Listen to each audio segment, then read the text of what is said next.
nossa lembrança, né? Porque eu sei que vocês leem a Bíblia, então vocês conhecem muito da história de Pedro. E por algumas coisas que Pedro passou e que deixou para nós algumas experiências muito importantes. Porque assim como Pedro, nós também vivemos coisas importantes diante de Deus.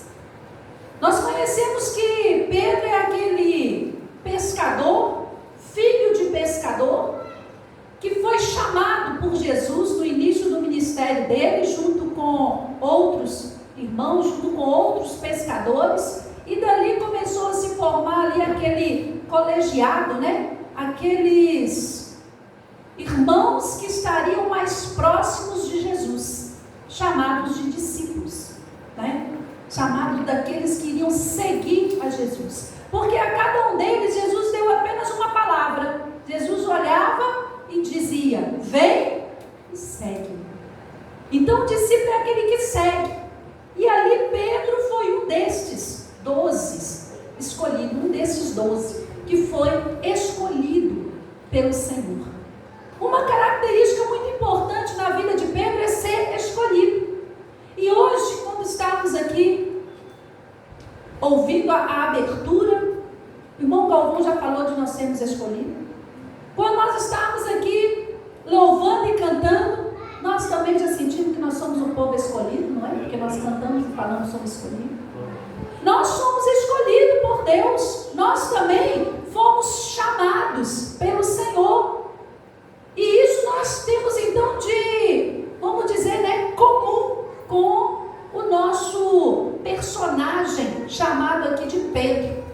Pedro é essa figura tão tremenda, tão impetuosa, que todos sabem que ele, no decorrer da sua vida, no seu caminhar com Cristo, ele passou por algumas situações que o fizeram a ter respostas prontas, rápidas e impetuosas, como também ele teve atitudes que, por ser tão impetuoso, o deixaram em situações difíceis. Eu estava procurando ali o texto, mas há tantos versículos que eu ainda quero citar, mas eu queria começar com esse. Quando Jesus estava num diálogo ali com os discípulos e falava a respeito da partida dele, de como aconteceria a sua partida, e Pedro, na sua impetuosidade, falou com Jesus: não, que o Senhor possa ter compaixão de si mesmo. Estas coisas terríveis que o Senhor está falando, de morrer, né, de ter que ser entregue na mão dos fariseus aí, olha, essas coisas todas dos doutores, do Senhor ter que ser preso, olha, isso tudo que o Senhor está contando para nós, o Senhor não merece isso não, né? Ele foi tão impetuoso que Jesus falou com ele o quê? Arreda-te, Satanás, né? Ele foi impetuoso que faltou naquele momento a sabedoria e o entendimento de tudo que ele já tinha vivido com Jesus. Mas sabia que até nessa hora eu achei ele parecido conosco? Ou nós parecidos com eles? Né? Quantas vezes nós também somos impetuosos e deixamos de agir com sabedoria? Mas o Senhor não falou arreda-te, Pedro. Ele falou arreda-te, Satanás. Porque o homem, com todas as suas imperfeições, com todos os seus defeitos, Deus o quer perto de si. Deus tem um chamado, Ele tem um propósito, porque nós somos escolhidos, mesmo com as nossas falhas. Ele quer que todos nós estejamos mais perto dele. Quando Ele diz arreda de Satanás, é porque naquele momento o que poderia acontecer era a seta do inimigo fazer efeito, se bem que Jesus não ia fazer efeito em Jesus. Por isso é que ele logo falou, arreda-te, Satanás, arreda essa palavra da minha mente, do meu coração, de perseguir, e arreda da vida de Pedro, para que Pedro não seja tão impetuoso dessa forma, a ponto de perder, ali naquele momento, o senso, né? De manter um juízo perfeito. Amados, nós também muitas vezes agimos, né, sem ter esse senso perfeito, sem ter essa sabedoria. Falamos às vezes coisas que depois nós mesmos temos que nos repreender e falar, não, está repreendida essa palavra da minha boca, né? Eu sei que muitos já passaram por essa experiência. Então também somos tão parecidos com Pedro, né? Tão parecido com essa figura tão importante ali na presença e na vida daqueles outros discípulos, porque muitos chegavam para ele, para falar com ele, porque sabia que ele era o mais falante no meio da turma, que ele era aquele que poderia perguntar as coisas para Jesus. Este é Pedro, um homem que foi escolhido pelo Senhor para ir lá naquela experiência tremenda da transfiguração. Ele e mais 2. Então existiram algumas coisas que Jesus compartilhava com um grupo menor. Qual era o propósito de Deus ao fazer isso? Ao levar só os 3 e passar ali por aquela experiência ali daquelas tendas. Outra vez Pedro, tão impetuoso, pediu para o Senhor: Senhor, vamos fazer mais algumas tendas, vamos morar aqui, né? Está tão bom. Tão bom, olha, a coisa está tão boa que eu quero morar aqui, né? A presença de Deus tem que ser boa para nós que possamos desejar permanecer mais tempo na sua presença. Nós também somos meio parecidos com Pedro nessa situação. Quando a coisa está boa demais, nós gostaríamos de ficar só nela, né? Quando a gente vai para um retiro, geralmente acontece isso quando está chegando lá pelo último dia. Porque quando a gente está no retiro, quem vai para acampar, desliga das coisas aqui de fora. A gente começa a viver e conviver apenas ali. É com a palavra, é com aqueles irmãos que estão acampados. A gente vira ali uma família grande, ali comendo junto, né, dormindo junto. Como diz a tia Tereza, dormindo aos emboléu, né? Porque ano passado não podia nem entrar no quarto das mulheres, né? Não tinha lugar para a gente pisar, né? De tanto colchão que era espalhado lá pelo chão. Mas estava bom, não estava? E no último dia a gente pensa assim: vou voltar para a minha vida normal. Porque aqui está tão bom. Nós somos meio parecidos com Pedro, querendo que as coisas aconteçam apenas num determinado lugar e que aquilo possa durar para sempre, quando é bom. Porque se for ruim, a gente fica doido para se livrar logo, não é? E quando tem que exigir muito de nós mesmos, nós temos dificuldade. Quando Jesus levou também apenas 3, e Pedro era um deles, lá para o monte quando ele foi orar. E quando ele olhou e tinha terminado de orar, tinha passado uma hora ali na presença de Deus, e ele volta, como é que eles estavam? Inclusive Pedro, dormindo. Porque agora exigia um pouco mais de esforço. Pedro dormiu.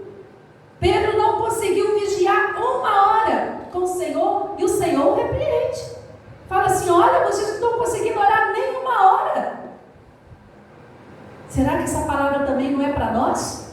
Quantas vezes nós também temos dificuldade? E ficar uma hora orando é sacrifício, amado.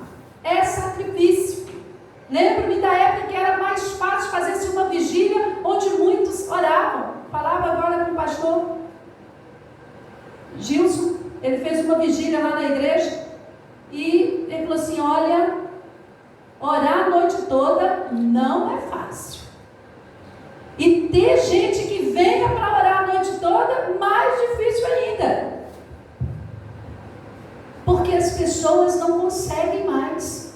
Mas o que Jesus falou com Pedro? Falou: Pedro, eu preciso que você entenda o seguinte: essa oração não é para mim, não. Quando vocês oram, vocês não estão orando para beneficiar a minha pessoa, não. Vocês não estão orando para abençoar uma casa, uma vida, a sua família, não. Vocês estão orando para vocês não caírem em tentação. O benefício primeiro sou eu. Então, nós também não estamos muito preocupados com isso, não, amados. Nós também não estamos tão preocupados em saber qual é o benefício para a minha vida da oração. Porque assim como ele teve dificuldade, aqueles outros 2 discípulos também tiveram dificuldade. Mas olha, amados, a oração é algo muito importante importante na vida do cristão, porque o cristão que não ora, ele está à mercê de ceder às tentações. E quando as tentações vêm, vence a sua vida. Ele não consegue manter aquele compromisso firme dele com Deus. Hoje eu conversava aqui com o pessoal do louvor. Olha, e aí a gente chegou a essa conclusão, não foi nem eu que falei, foi o próprio grupo, que às vezes falta compromisso. Nós não queremos honrar nosso compromisso, mas o nosso compromisso conosco, com aquilo que nos satisfaz, esse é fácil da gente honrar, esse é mais fácil, esse traz prazer para o nosso corpo. Mas será que Deus está agradando desta forma? Deus está agindo desta forma? Eu preciso ponderar a minha vida na presença de Deus e ter a certeza de que cada minuto que eu passo com meu Senhor é valioso, é precioso. E se for precioso, então eu vou querer passar muito tempo com Ele, mais tempo com Ele, honrar mais os meus compromissos com Ele. Pedro é essa figura que nós podemos nos identificar com ele. Mas Deus teve um chamado para a vida de Pedro. Deus tratou Pedro com exclusividade. E eu digo para você, você também é tratado com exclusividade. Porque Jesus ensinou algo tremendo para a nossa vida. Quando os discípulos queriam saber como deveriam orar, e Jesus já tinha falado um pouco antes sobre orar, mas depois eles perguntaram de novo como deveriam orar. Jesus ensina ali aquela oração do Pai Nosso, mas Jesus ensinou para eles algo tremendo sobre a oração dentro daquele texto. A gente lembra muito da oração do Pai Nosso. Tem gente que já decorou a oração do Pai Nosso e acha que é maravilhoso, e então porque sabe o Pai Nosso já sabe tudo. Olha, se você apenas decorou, você está rezando o Pai Nosso, porque você apenas está recitando uma letra que está escrito, mas sem efeito na sua vida. Porque ele fala assim, olha, se você quer orar, entra no teu quarto, fecha a tua porta, o teu Pai que vai te ouvir em secreto vai te responder. Você vai conseguir uma resposta de Deus. Só que nós muitas vezes dizemos que fazemos isso, mas fazemos até mesmo como uma rotina, e que ela apenas tem uma passagem na nossa vida como se fosse algo normal e comum, e não está mais fazendo efeito. Então muda a rotina. Muda a rotina. Se é rotina sua orar ali 15 minutos de joelho, fala assim, ó Senhor, como essa rotina já virou rotina na minha vida, eu agora vou orar meia hora. Eu vou aumentar. Por quê? Porque vai ser o meu esforço diante do Senhor. Vai ser aquilo que eu vou expressar, que eu realmente quero. Ouvir o que o Senhor está falando, mudar o que tem que mudar na minha vida, entender o teu propósito na minha vida, porque eu sou escolhido, sou exclusivo. E o Senhor vai revelar ao meu coração aquilo que tu queres. Pedro esteve presente numa situação tremenda que está lá em Mateus no capítulo 16, quando Jesus faz aquela pergunta tremenda, né? Quem é que o povo está falando que eu sou? E aí eles começam a falar dar um monte de resposta. E ele vira para os discípulos e fala, mas e vocês? Quem vocês dizem? E lá vem Pedro com a sua resposta. Tu és o Cristo. Tu és o Cristo. E naquela hora eu imagino que Pedro deve ter sentido assim, que maravilha. Porque Jesus fez uma cara boa, né? Respondeu certo, né? Na escola bíblica dominical eu faço um monte de perguntas. Aqueles que respondem certo, né? Fica feliz, não fica? Oh, meu Deus, respondi certo.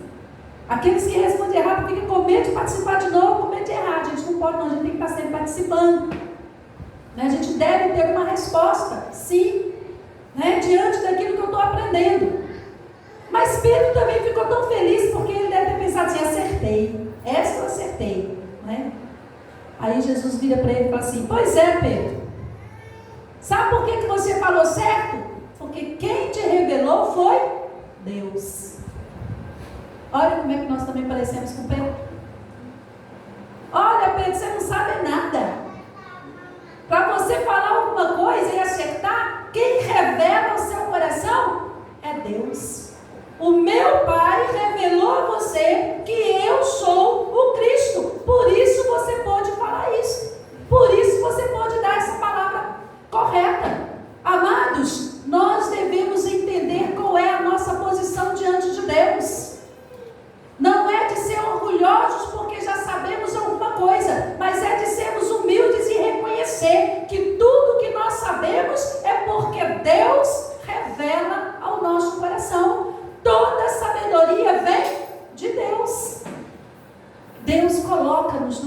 lugar, assim como colocou Pedro e disse para ele: olha, e sabe de uma coisa, Pedro? Tu és mesmo Pedro, e sobre esta rocha eu vou edificar a minha igreja. Eu sei que você conhece esse texto. E diz mais, né? E as portas do inferno não prevalecerão contra ela. Olha que tremendo. Olha que afirmação tremenda. Mas sabe o que o mundo fala a respeito dessa afirmação? Aqueles que não creem em Jesus como Senhor e Salvador, creem em Jesus como aquele que morreu e às vezes ainda continua morto, né? Porque não tem valor nenhum o seu sacrifício, a sua ressurreição na sua vida. Olha, sabe o que eles creem? Eles creem que a rocha que Jesus fala, tu és sobre essa pedra, né? Sobre essa rocha eu vou edificar a minha igreja. Eles acreditam que essa rocha é o próprio Pedro. E pegaram Pedro e fizeram de Pedro o grande homem da igreja. Ou, em outras palavras, o próprio dono da igreja. Só que Jesus fala que vai edificar qual igreja? Lá está escrito assim: olha, edificarei a minha igreja. A igreja de quem? De Jesus. A igreja pertence a Jesus. Ele é a pedra, ele é a rocha. Não vou nem entrar nesses detalhes, porque é muita coisa para falar e a gente iria tirar o foco até que Pedro ia colocar agora o foco em Jesus. Mas ele é o dono da igreja, porque ele vai edificar a sua igreja. Ele é aquele que é o edificador, é ele que edifica, ele que revela ao coração da sua igreja os propósitos, os desafios, a sua vontade, a sua palavra, porque muitas vezes a gente você lê, e às vezes você nem desperta para algumas verdades. Aí quando é um outro dia, você pega o mesmo texto e lê de novo, e naquele dia parece que uma palavra foi diferente, causou um efeito diferente no seu coração. Deus revelando na sua vida o seu propósito, a sua vontade. Mas e se eu não leio a palavra, como é que ele vai revelar? E se eu deixo para poder abrir a minha Bíblia somente no culto de domingo, quando eu vou para a igreja? Eu espero que você leia a Bíblia em casa, né? Eu espero que você dê atenção para aquilo que o Senhor tem para falar no seu coração. Porque o cristão que só abre a Bíblia quando está no culto, o cristão que só lê a Bíblia, mas que não para poder perguntar ao Senhor o que o Senhor quer falar comigo através desse texto, olha, você muitas vezes está infrutífero, porque a semente não está produzindo, porque ela não está sendo cuidada, ela é cuidada pela própria palavra. Quando você começa a colocar na sua vida as expressões que o Senhor quer para você, e quem vai revelar? Ele é o dono da igreja, ele é o seu dono, ele é o seu edificador. Está escrito lá em Mateus, capítulo 16, edificarei a minha igreja, a igreja de Jesus, ele edifica. E diz mais, as portas do inferno não prevalecerão contra ela. Ele é o protetor da igreja. Amados, pode acontecer o que acontecer, a igreja não acaba. Sabe por quê? Porque ela é de Jesus, ele é o protetor dela. Pode se levantar contra, pode se levantar palavras contra a igreja não vai acabar. A igreja é de Jesus. Você toma posse dessa palavra na sua vida? Se você tomar posse, então você está tomando posse de que você é de Deus. Você está tomando posse de que você só é edificado porque Deus é que vai edificar a sua vida. Ele é que transforma. Eu costumo dizer sempre isso. Falo, olha, muitas vezes a gente quer que uma pessoa muda, principalmente quando é família, né? Eu tenho meus sobrinhos lá que andam aprontando as suas, aí eu tenho as notícias. Minha vontade é de pegar a cabeça deles, abrir, fazer eles entender o perigo que eles estão, abrir o coração deles e botar um sentimento diferente naqueles corações. Mas, amados, nós não fazemos isso. O único que pode transformar a vida humana é Deus. Então o único que transforma a nossa vida é Deus. O único que transforma esse irmão que está do seu lado é Deus. É o único que pode tocar, é Ele. Porque Ele é o dono, Ele edifica. Jesus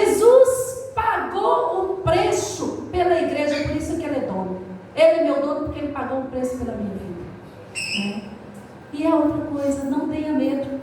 Não tenha medo das palavras que contrariam, não tenha medo das ofensas, não tenha medo dos levantes, não tenha medo. Creia que Ele vai te proteger, porque as portas do inferno não prevalecerão contra a igreja. Então não é só contra a igreja como um todo, é contra a igreja pessoal que nós somos, contra a igreja como o povo reunido que nós estamos. Não prevalecerão. Esta é a verdade que está escrita na palavra de Deus. Pedro esteve presente nesses momentos tão tremendos, e depois de passar por várias situações, porque seria bom se a gente pudesse ler cada versículo de cada situação, mas tem um detalhe importante na vida de Pedro. Depois que Pedro saiu ali daquela mesa da ceia, onde tinha sido anunciado quem seria o traidor. E Pedro, numa conversa com Jesus, novamente ali conversando, Jesus fala com ele assim, ele fala: olha Jesus, eu não vou te deixar não, aonde o Senhor for eu vou, até para a morte eu vou te seguir. Jesus fala com ele assim: ah Pedro, você não sabe não, você não sabe o que te espera não. Antes que o galho cante, você vai me negar 3 vezes. Amados, que coisa terrível, né? Você vai me negar. Nós somos tão inconstantes na nossa vida que nós somos igual Pedro. Nós falamos com o Senhor que estamos prontos para tudo, mas nós não estamos, amado. Nós não estamos. Nós precisamos nos aprontar. Nós precisamos reconhecer que estamos sendo edificados e aperfeiçoados através da palavra de Deus. Então nós ainda não estamos prontos. Pedro achou que estava tão pronto que até para a morte ele iria com Jesus. Mas Jesus falou: olha, você vai me negar. E foi dito e feito. Ele negou o Senhor 3 vezes. Não conheço aquele. Meu falar é igual dele? Olha, até o falar dele já era igual. Quantas vezes o nosso falar está revelando aquilo que a gente já tem de Jesus, mas lá na frente eu tropeço. Lá na frente é como se eu esquecesse tudo aquilo que eu aprendi do Senhor Jesus e tivesse que voltar e começar de novo. Tivesse que voltar de novo para o caminho do Senhor e falar: Senhor, será que ainda há uma saída para a minha vida? Será que ainda tem uma chance para a minha vida? E graças a Deus, e você pode dar glória a Deus junto comigo, glória a Deus, porque a chance, amado, Deus nos dá chance, Deus nos dá a oportunidade, Deus abre um caminho novo para nós, Deus pega na nossa mão e segura, Deus faz com que a gente possa andar sobre o mar. Mas se não andar sobre o mar, Deus abre o mar. Mas se não abrir o mar, Deus manda outra solução. A questão é que Deus sempre tem uma saída quando eu me volto para Ele. Porque depois que Pedro negou a Jesus, veio a crucificação, não foi? Quando Jesus pegou a cruz, depois de ter sido espancado, enquanto ele estava lá sendo torturado, Pedro estava lá olhando de longe. Foi quando ele negou. Depois, quando ele pegou a cruz e já ia para o Gólgota, a Bíblia fala que num determinado momento ele tinha apanhado muito, a cruz estava muito pesada e foi preciso que alguém o ajudasse. Não poderia ter sido Pedro lá? Ele tinha que chorar. Pedro não estava presente, Pedro já não estava vendo mais nada mais. Na hora do sofrimento do Senhor, na hora que ele caminhou, Pedro não estava presente não. Quando chegou lá na crucificação, alguns estavam lá chorando. Estava a mãe de Jesus, estava o outro discípulo, né? Lá junto, João estava lá junto, chorando, vendo tudo aquilo, se comovendo. Pedro estava lá? Estava não. Pedro não participou. Pedro estava escondido. Estava entregue lá aos seus sofrimentos por causa das verdades que o Senhor tinha revelado no seu coração. Na hora do sepultamento, poxa vida, por que Pedro não estava lá para falar: não, eu que vou tirar o corpo de Jesus aí da cruz, ele é o meu Senhor? Não, Pedro também não estava não, foi preciso uma pessoas que nem eram os seus discípulos, tirarem, darem a ele um túmulo. Quando se cumpriu os 3 dias, eu fico pensando, não era para Pedro ser o primeiro a estar lá no túmulo? Para ver se tinha cumprido a palavra, porque ele cria. Não, foram as mulheres que foram lá. Sabe onde é que os homens estavam? Tudo escondido. Tudo com medo. O que vai ser de nós agora? Mataram, né? Mataram aquele que a gente estava caminhando atrás dele. Mataram aquele que... Estavam tudo escondidos, mas as mulheres foram lá. E aí o anjo aparece lá para Maria e fala, vai lá e fala com Pedro. Olha só, Marta. Lá está escrito que a palavra foi assim, vai lá e fala com Pedro. Fala com os discípulos, mas fala com Pedro. Deus sabia o que estava acontecendo no coração daquele homem. Deus tem um chamado para nós, amado. Deus nos chama pelo nosso nome, ainda que a gente se esconda, ainda que o nosso pecado seja tão terrível que faça com que o nosso coração fique amargurado. Olha, o Senhor olha para nós e nos chama pelo nosso nome e manda recado para nós. Está disposto a ouvir o recado de Deus para a sua vida, mesmo quando a coisa estiver difícil, mesmo quando você sentir o peso da sua dificuldade? Porque Pedro precisou estar disposto.